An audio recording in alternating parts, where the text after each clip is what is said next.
जय जोहार, नमस्कार संगवारियों, स्वागत है आप सभी का छत्तीसगढ़िया न्यूज चैनल में। खबरों की तरफ बढ़ने से पहले बिलासपुर रेलवे जोन में 18 ट्रेनें और हुई रद्द। प्रदेश में बढ़ रहा कोरोना वायरस, जारी किया गया अलर्ट। सारंगढ़ के नगर पालिका अध्यक्ष के खिलाफ अविश्वास प्रस्ताव।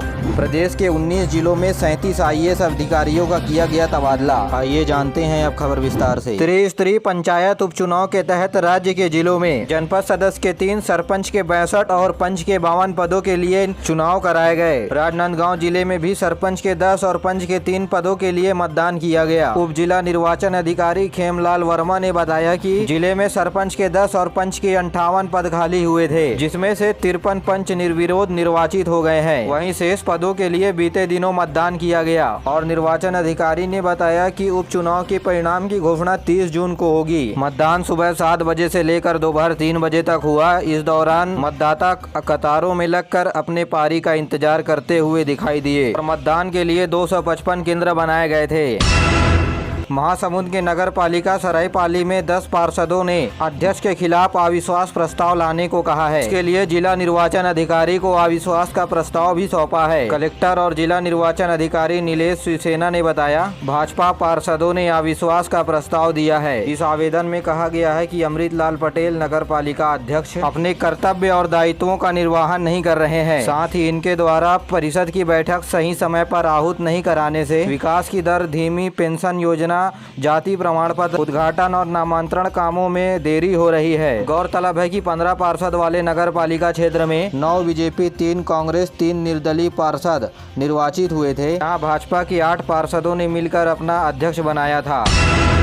राज्य सरकार ने भारतीय प्रशासनिक सेवा के 37 अधिकारियों में फेरबदल किया है और इसमें 19 जिला के कलेक्टर भी शामिल हैं। राजधानी रायपुर के कलेक्टर सौरभ कुमार को बिलासपुर जिले का कलेक्टर बनाया गया है। वहीं भूरे सर्वेश्वर जी को रायपुर जिला का कलेक्टर बनाया गया है। डॉक्टर प्रियंका शुक्ला को कांकेर, दीपक सोनी को कोंडागांव, डोमन सिंह को राजनांदगांव, रानू साहू को रायगढ़, दीपक सोनी को कोंडागांव, संजीव कुमार झा को कोरबा जिला का कलेक्टर बनाया गया है और धीरेन्द्र कुमार शुक्ला को बेमेतरा का कलेक्टर, रजत बंसल को बलौदा बाजार जिले का कलेक्टर बनाया गया है। पुष्पेंद्र कुमार मीरा को दुर्ग और तारण प्रकाश सिन्हा को जांजगीर चांपा का कलेक्टर बनाया गया है। गौरव कुमार सिंह को बालौद, विनीत कुमार तलवार को दंतेवाड़ा, हरीश एस को सुकमा, नंदन कुमार जी को सरगुजा का कार्यभार सौंपा गया है। वहीं आर संगीता तकनीकी शिक्षा और रोजगार विभाग के साथ ही साथ प्रधानमंत्री गति शक्ति की नोडल अधिकारी बनाई गई है। पी दयानंद को आयुक्त संचालक बनाया गया है। वहीं जनक प्रसाद पाठक को जल संसाधन विभाग के विशेष सचिव बनाए गए हैं। भीम सिंह को रायपुर अटल निगर प्राधिकरण विकास कार्यपालन के अधिकारी समेत वाणिज्य आयुक्त का अतिरिक्त प्रभार दिया गया है। साथ ही राज्य प्रशासनिक अधिकारी के 4 अधिकारियों का भी तबादला किया गया है।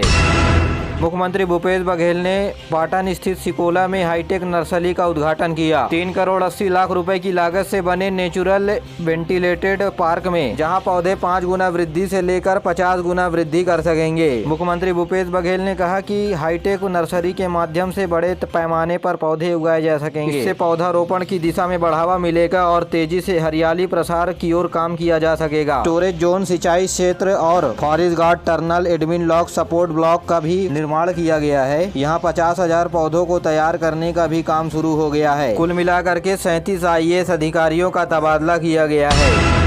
जीएसटी में संरक्षित राजस्व खात्मे पर छत्तीसगढ़ को आपत्ति। TS सिंहदेव ने केंद्रीय वित्त मंत्री को लिखा पत्र, कहा कि जीएसटी से गैर उपभोक्ता राज्यों को भारी नुकसान। जी हाँ, देश में जीएसटी काउंसिल की बैठक होने जा रही है। ऐसे में बड़े परिवर्तन होने जा रहे हैं। यहाँ केंद्र सरकार के द्वारा राज्य सरकार को दिए जाने वाले जीएसटी क्षतिपूर्ति का तारीख 30 जून को खत्म हो रहा है। ऐसे में स्वास्थ्य मंत्री TS सिंहदेव ने वित्त मंत्री जी को पत्र लिख के कहा कि आगे 5 वर्षों के लिए जीएसटी क्षतिपूर्ति की तारीख को बढ़ा दिया जाए। वो बता दें कि छत्तीसगढ़ में उत्पादित होने वाली चीजें छत्तीसगढ़ की तुलना में दूसरे राज्यों में ज्यादा कीमतों पर बिकती है।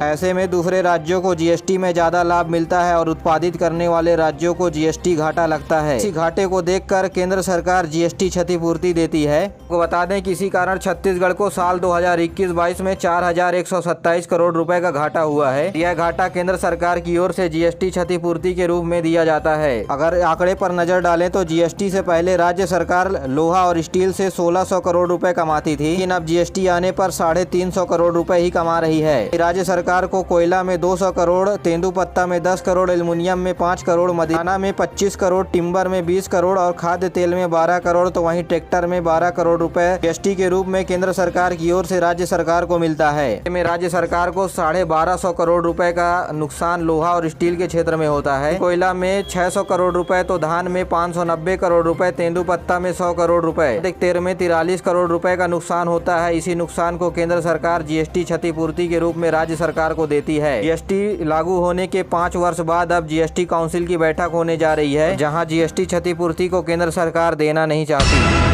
जयपुर में विदेशी लड़कियों का डांस हो रहा है, लेकिन बजरंग दलों के द्वारा इसका विरोध किया गया। धक्का मुक्की पुलिस से भी हुई, आयोजक बोले अब नहीं करेंगे ऐसा इवेंट। रायपुर के होटल सयाजी में डांस कार्यक्रम का आयोजन किया गया था, विदेशी लड़कियों को बुलाया गया था। इसके बाद एक वीडियो भी सामने आया, जहां वीडियो में विदेशी डांसर परफॉर्मेंस करते नजर आ रही हैं। इस कार्यक्रम के आयोजन की जानकारी मिलने के बाद बजरंग दलों के नेताओं ने विरोध कर दिया। बवाल इतना बड़ा कि आयोजक को इवेंट बंद करना पड़ा। छत्तीसगढ़ में फिर लौटी कोरोना की सख्ती, प्रदेश के सभी एयरपोर्ट पर होगी कोविड की जांच। बॉर्डर चेक पोस्ट पर स्वास्थ्य विभाग की टीम तैनात होगी। प्रदेश में पिछले 24 घंटे के दौरान 125 नए कोरोना संक्रमित मरीज मिले हैं, जिसके बाद राज्य सरकार ने सख्ती बरती है। बता दें कि प्रदेश में 757 एक्टिव केस हो गए हैं। रायपुर में सबसे ज्यादा 207 मरीज मिले हैं। 35 केस के साथ दुर्ग दूसरे नंबर पर है। इसमें संक्रमण दर बढ़ के 1.22% हो गई है। बता दें कि राज्य के सभी हवाई अड्डों पर आने वाले यात्रियों के लिए कोविड सैंपल की चेकिंग की जाएगी। अन्य राज्यों के अंतर्राज्यीय बॉर्डर चेक पोस्ट के माध्यम से आने वाले यात्रियों के लिए परिवहन विभाग के समन्वय द्वारा स्वास्थ्य जांच टीम तैनात की जाएगी और कोविड सैंपल की जांच की जाएगी। बिलासपुर रेलवे जोन ने 35 ट्रेन पहले से कैंसिल होने के बाद अब 18 ट्रेन और कैंसिल कर दी है। यह 18 ट्रेन कल से 3 दिनों तक नहीं चलेगी। साउथ ईस्ट सेंट्रल रेलवे के नागपुर रेल मंडल का मेंटेनेंस के कारण यह फैसला लिया गया है। ऑटो सिग्नल के साथ नॉन इंटरलॉकिंग का काम के चलते 29 जून की सुबह 10 बजे से 1 जुलाई तक नहीं चलेगी ट्रेनें। कुछ ट्रेनें विलंब से भी रवाना होगी। से दुर्ग गोंदिया स्पेशल ट्रेनें गोंदिया इतवारी मेमू बंद रहेगी। 30 जून को कोरबा इतवारी और बिलासपुर इतवारी ट्रेन बंद रहेगी। रीवा से छूटने वाली रीवा इतवारी ट्रेन भी बंद रहेगी। छत्तीसगढ़ के मुख्य सचिव अमिताभ जैन ने कहा है कि प्रदेश में किसानों के जरूरतों के हिसाब से खाद की मात्रा को सुनिश्चित करें। उन्होंने सहकारी केंद्रों में खाद की उपलब्धि के ऊपर हर एक दिन निगरानी रखने को कहा है। इस संबंध में मुख्य सचिव अमिताभ जैन ने सभी अधिकारियों की बैठक बुलाकर खाद की मात्रा को सुनिश्चित करने को कहा और धान बीज की सुनिश्चित मात्रा में उपलब्धता समिति स्तर पर किया जाए। इसके लिए श्री जैन ने समितिवार तैयारी करने के निर्देश दिए हैं। उन्होंने ये भी कहा है कि रासायनिक खाद के चलते फसल के उत्पादन प्रभावित न हो, इसका ध्यान समय समय पर अधिकारियों को जमीनी स्तर पर जाकर मॉनिटरिंग करके पता लगाना होगा और साल 2022-23 में फसल चक्र परिवर्तन करने वाले किसानों को विशेष सहायता देने को कहा है। प्रदेश में मौजूद जलवायु के मुताबिक नए फसल को उगाकर पायलट प्रोजेक्ट के रूप में चेक किया जाएगा और इसमें यह तय किया जाएगा कि कौन सी फसल किस मात्रा में कितना उत्पादन हो रहा है, जिससे प्रदेश में धान के अलावा अन्य फसलों को बड़ी मात्रा में लगाया जा सके।